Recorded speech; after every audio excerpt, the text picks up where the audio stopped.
Good afternoon, everybody. My name is Greg Kehoe. I'm the U.S. Attorney for the Middle District of Florida. Thank you for coming. We have a presentation and a press release for you today and a press conference. And this is in dealing with alien smuggling and human trafficking, something that are priorities for the Department of Justice and for the Attorney General, Pam Bondi. We have an array of U.S. attorneys here that are going to give you an idea of the cases that are before us.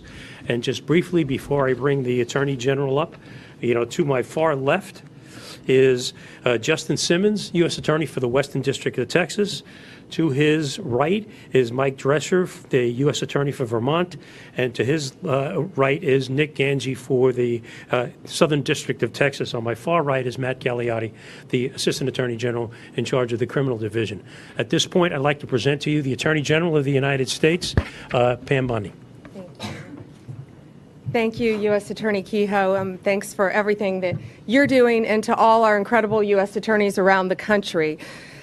My first day as Attorney General under President Trump's leadership, we announced that the Department of Justice would pursue the total elimination of cartels and transnational criminal organizations. Thanks to President Trump, many of these groups, many of these gangs are now classified as foreign terrorist organizations because they pose an extreme threat to not only our country, but to our world. They traffic drugs, weapons, and people. Every American community destroyed drives up their profit margins. No longer. We are investigating and prosecuting their crimes more aggressively than ever, and Joint Task Force Alpha is the tip of the spear. We have been working on that with Secretary Kristi Noem, Homeland Security, and I cannot say enough good things about Secretary Noem. I was with her in Louisiana yesterday, and she is fighting to keep our country safe every single day.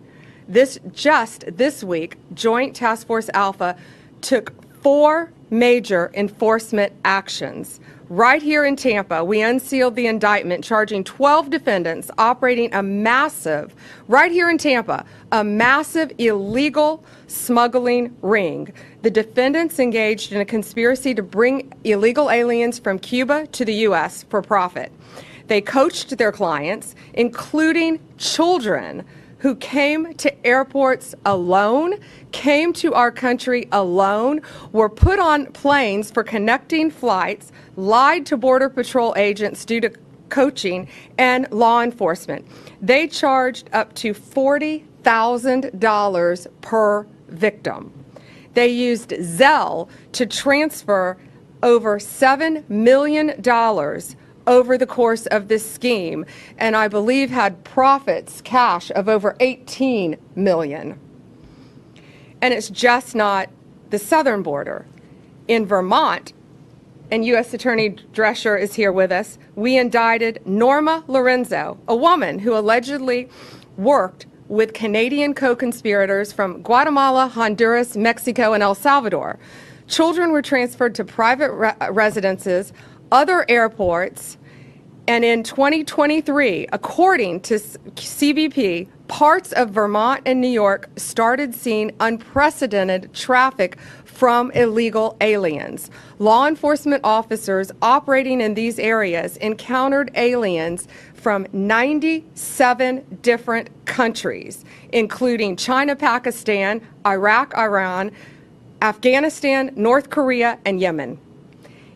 In the Southern District this week of Texas, and Nick Ganji's here, we secured the extradition of 3 men from Guatemala who have been charged in connection with a mass casualty alien smuggling event. This tragic event occurred in 2021 in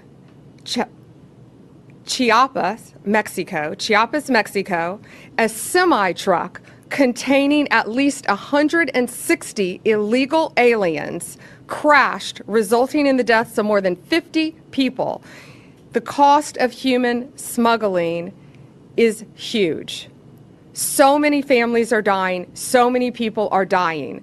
These smugglers used a variety of vehicles, including microbuses, tractor trailers, and cattle trucks to smuggle multiple Guatemalan aliens, including many unaccompanied minors, into this country. In the Western District of Texas, where Justin Simmons is our U.S. Attorney, we just this week charged 4 defendants with their role in a deplorable scheme smuggling unaccompanied children into the United States from Mexico. These monsters behind the operation drugged unaccompanied children coming into our country, giving them THC so they would be asleep when passing through customs. One of the children was overdosed so badly that the child had to go to the hospital. Since President Trump took office, Joint Task Force Alpha has charged 56 defendants, including convicting a monster who attempted to bring in Indian nationals into our country in sub-zero weather through Canada in the middle of a blizzard. This was a family of 4. This family was eventually found dead in a blizzard with the father holding the 3-year-old little boy wrapped in a blanket with his glove covering his child's face, trying to save his life.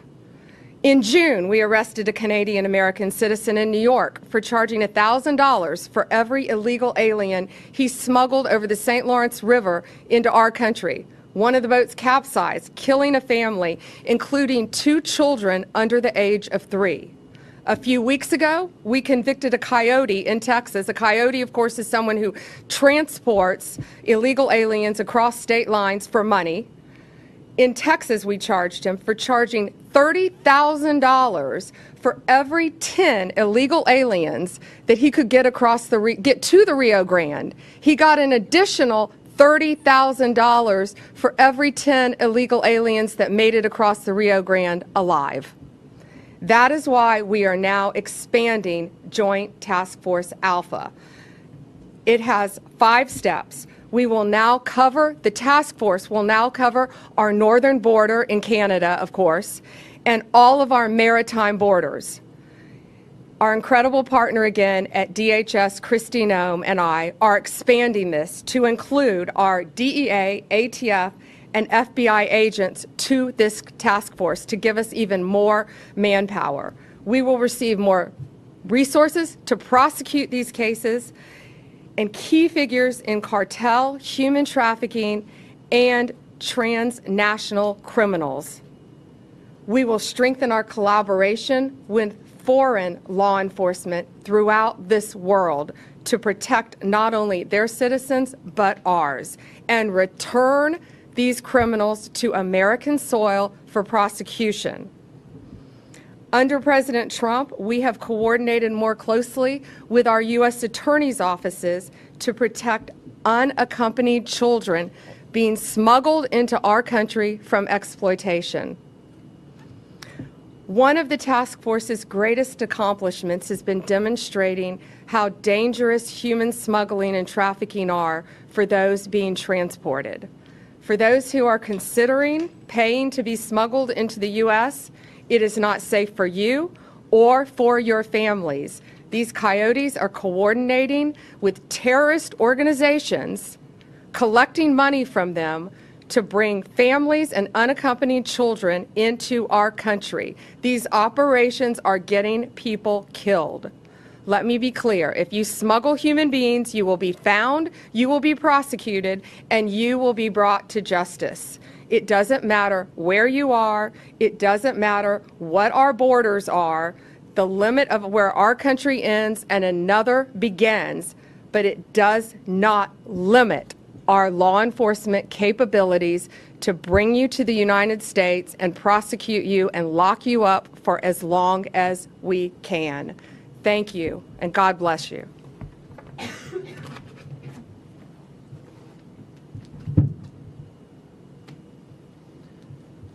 Thank you, General Bondi. I'm sure you, ladies and gentlemen, can see the commitment of the Attorney General to this endeavor.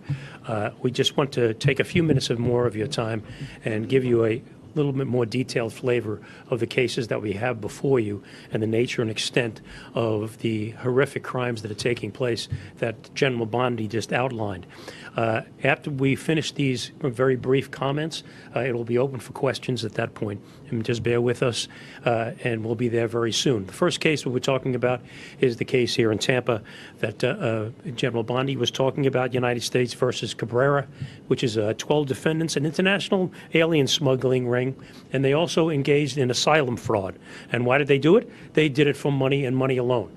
As General Bondi just noted, we have tracked at least $18 million trafficking through their account and laundered through their accounts to pay their expenses, to pay their co-conspirators. This was a profit-making motive that went on between 2021 and today, 2025. How did it happen? They used social media. They went on social media with Cuban individuals to tell them that they could get Cuban individuals and get them visas based on fraudulent conduct by putting their visas, which were based on European citizenship. They had co-conspirators throughout the world to gather these people up to try to get their money to participate in this. And I say co-conspirators. There are numerous co-conspirators. There were thousands of people, aliens listed in their ledgers that they were doing this with. Their ledgers were sophisticated as any business that you will come across. Their ledgers had dates of travel, money owed, airlines used, smuggling routes. How did they do it? They brought these people through charters and commercial airlines through other countries. They put the fraudulent documentation together with these individuals. Of course, as General Bondi just noted, at $40,000 apiece. They spent up millions of dollars flying these people throughout the country before they came back into the United States. They would provide them with fraudulent visas based on the fact that they were saying that they were not in Cuba after 2011, when of course they were. With this fraudulent document, they coached these people once they came to enter into the United States. How did they coach them? They coached them to make sure you tell these people that you're a tourist. Make sure you tell them that you're just here for a visit. And of course, conceal the fact that you had come from Cuba. And then after and when you get into the United States, lay low for a while. Don't make any noise about things. Why? Because at the appropriate time, they wanted you to come forward to seek asylum, being a Cuban national. So they would then prepare the asylum applications, which were likewise fraudulent. So they're preparing fraudulent document to get into the country, preparing fraudulent documentation to get asylum. And ladies and gentlemen, this was all for money. And it was a sophisticated enterprise with multiple shell corporations being used and transferring money throughout the country. We have uncovered at least 27 known bank accounts with these people to transfer their money between and among each other, pay for expenses and people overseas, and using money to move in and out of their shell corporations to hide it, which is the substance of the money laundering charge. Suffice it to say, the bottom line of this is that it was a business, a criminal business that was set up for one reason and one reason only: to make money on the backs of these people and at the expense of the American people by defrauding them. And in doing so, they passed at least $18 million through their bank accounts. That's a brief overview of the Tampa case. Obviously, it is now open for review because it's no longer sealed. And I will if I can, I want to turn this over to my friend from the Southern District of Texas, Nick Ganji, who will give you an idea of the case that he is going to present from his district. Nick? Thank you. Madam Attorney General, good afternoon. My name is Nicholas Ganji, the United States Attorney for the Southern District of Texas. The American people have been told time and time again that insisting upon a secure border and an orderly immigration process somehow lacks compassion. But what the disastrous record of the last 4 years has shown is that an open border is anything but compassionate. And perhaps the most pernicious and cruel outgrowth of our once open border is the rise of the cartel-backed human smuggling industry. And make no mistake, it is indeed an industry. Human beings are treated like commodities, stacked like cordwood in dangerous and sometimes deadly conditions. All it takes is one faulty air conditioner or one wrong turn of the steering wheel to turn a smuggling run into a mass casualty event.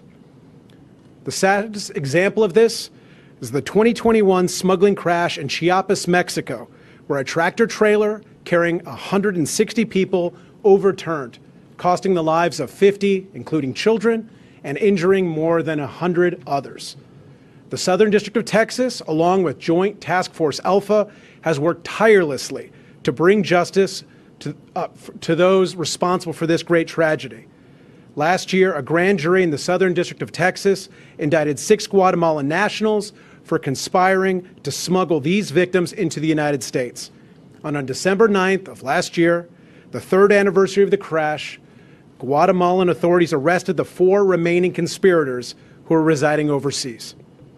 I'm pleased to announce today that 3 of these alleged conspirators have just been extradited to the United States and are making their initial appearance today in Laredo, Texas, with a 4th defendant on the way.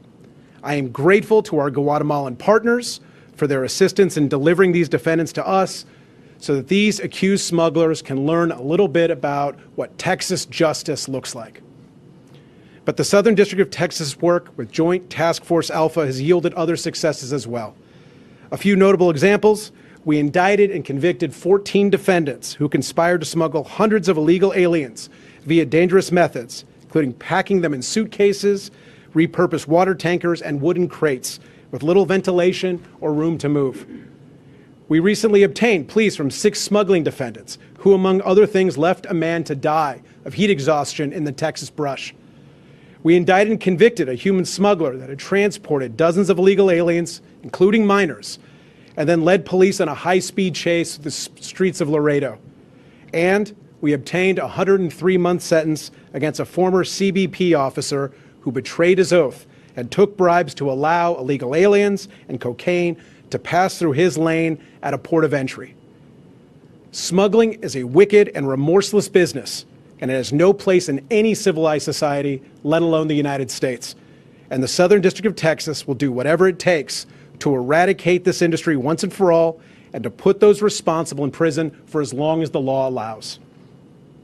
So for those considering coming to this country illegally, our message is clear. Don't do it. Don't put your life or safety or those of your loved ones into the hands of the cartel. They do not care if you or your children have access to food, water, or even air to breathe. They do not care if you live or die. And our message to these smugglers is equally clear.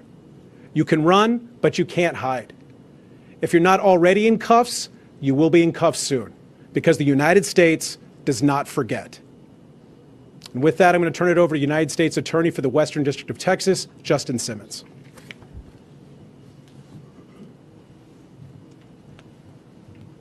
Thank you all for being here today. My name is Justin Simmons. I'm the U.S. Attorney for the Western District of Texas. Thank you, General Bondi, for organizing this today. Also want to thank President Trump for the encouragement and the motivation he's given all of us to take down these alien smuggling organizations and the cartels that they work with. You know, Juarez, Mexico is right across the border from El Paso, Texas. And for years, Juarez has been plagued by violence, kidnapping, and murder. Cartels have been warring over that area for decades because it's a key route for trafficking drugs and smuggling humans into the United States. These cartels have no bottom. There is no limiting principle on how low they will go to enrich themselves. We saw an example of this recently in a case where a woman named Susana Guardian ran an alien smuggling organization out of Juarez. She worked with her husband Daniel, her daughter Diane, and Diane's husband Manuel Valenzuela to smuggle children from Mexico into the United States. Basically what she would do was contact U.S. drivers who would come across and pick up these children and then take them back across the border. Prior to being picked up, Susanna would prep these children by sometimes telling them what to say when they got to the POE, the port of entry, or a checkpoint. Other times she would give them THC gummies, as General Bondi said, to calm them and keep them compliant throughout the process. In this particular case, the children that were given the THC gummies were 12, 9, 3, and 2.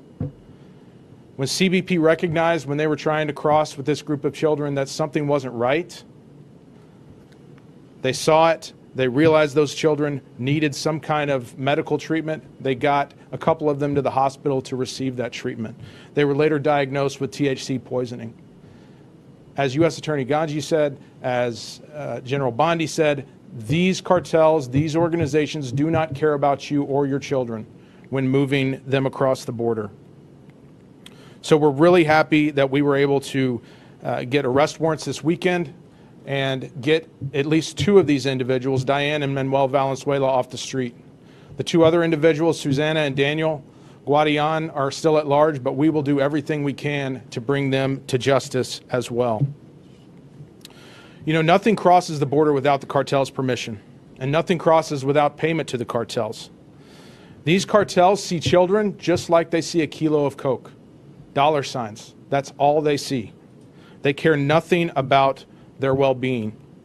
Additionally, these organizations often use stash houses in American neighborhoods where they will put these aliens that they're smuggling across for days, weeks at a time.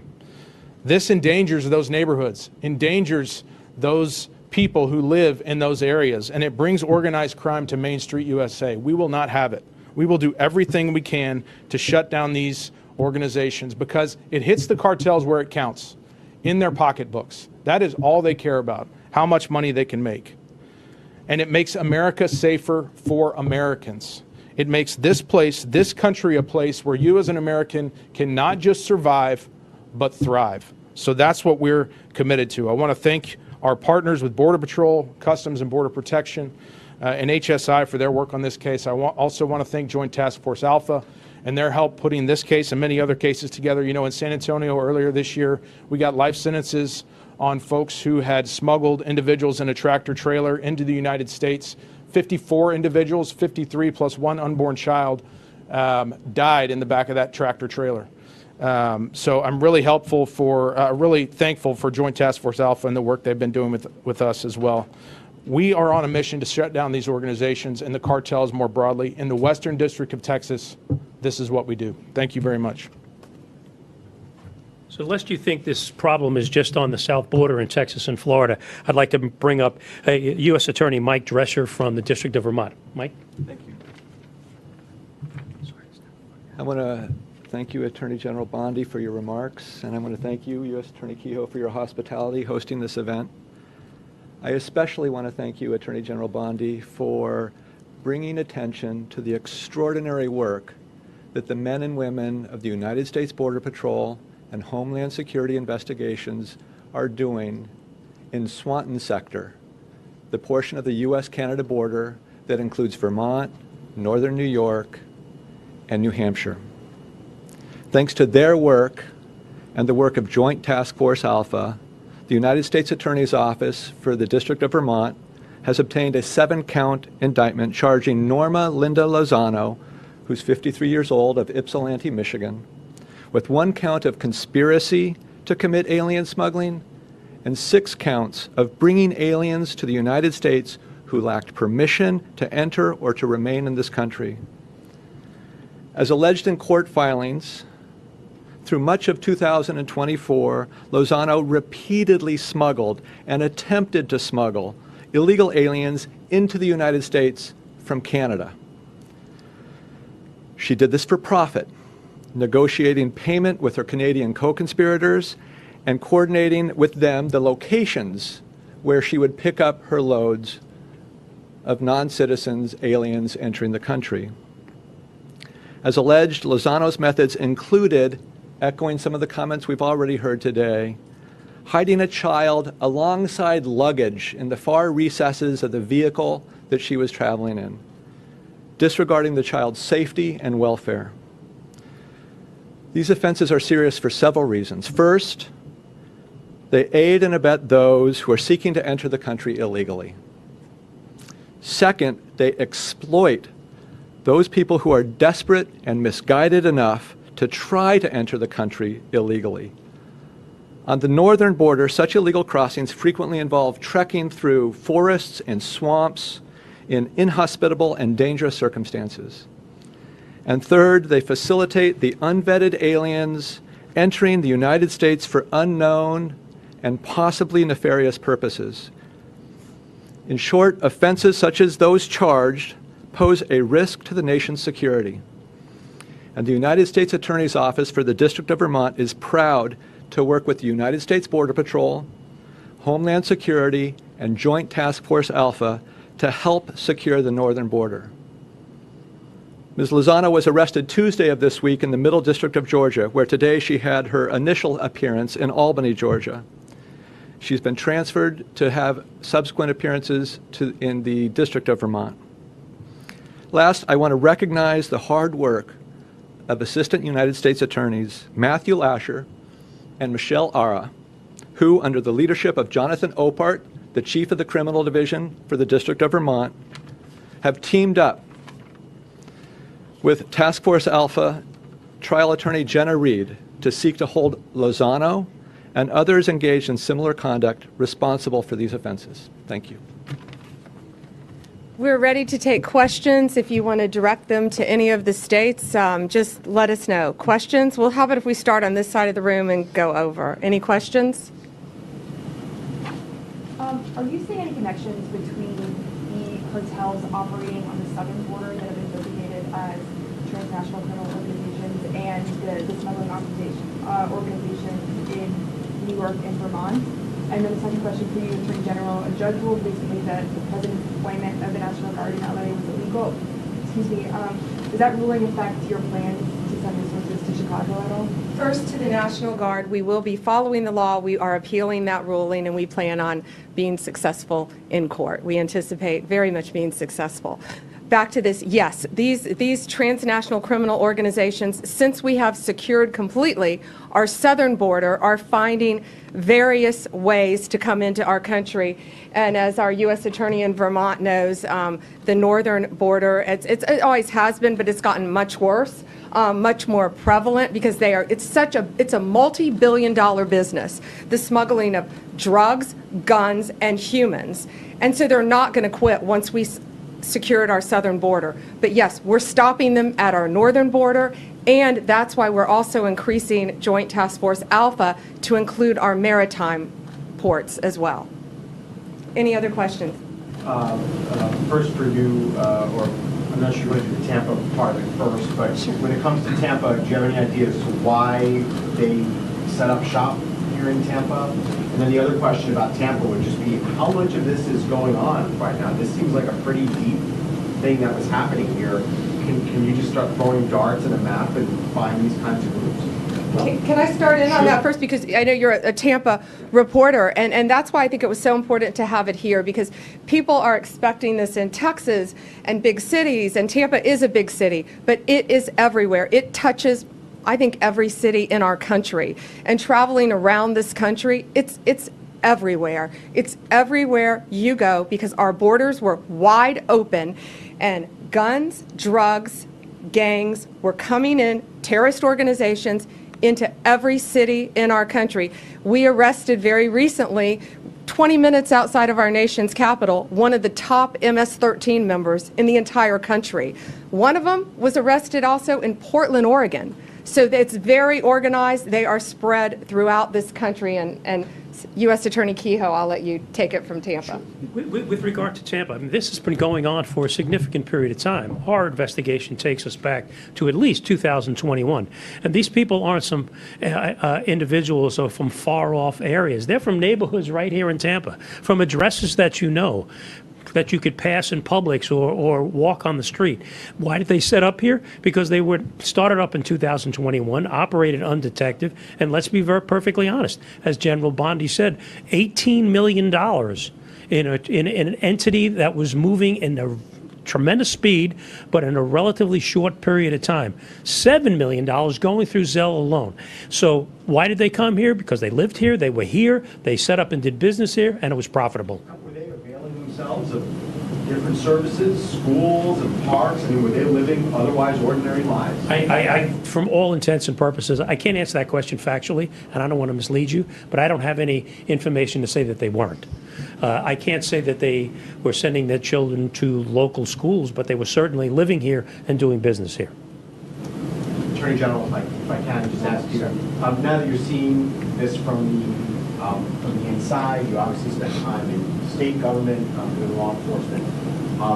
Now that you're seeing it from the federal level, how would you characterize what you've become aware of in terms of how much this is going on around the country? I mean, it seems like these cases are just a few of what you could highlight. And these were not coordinated arrests or extraditions. These are 4 that all happened in a week.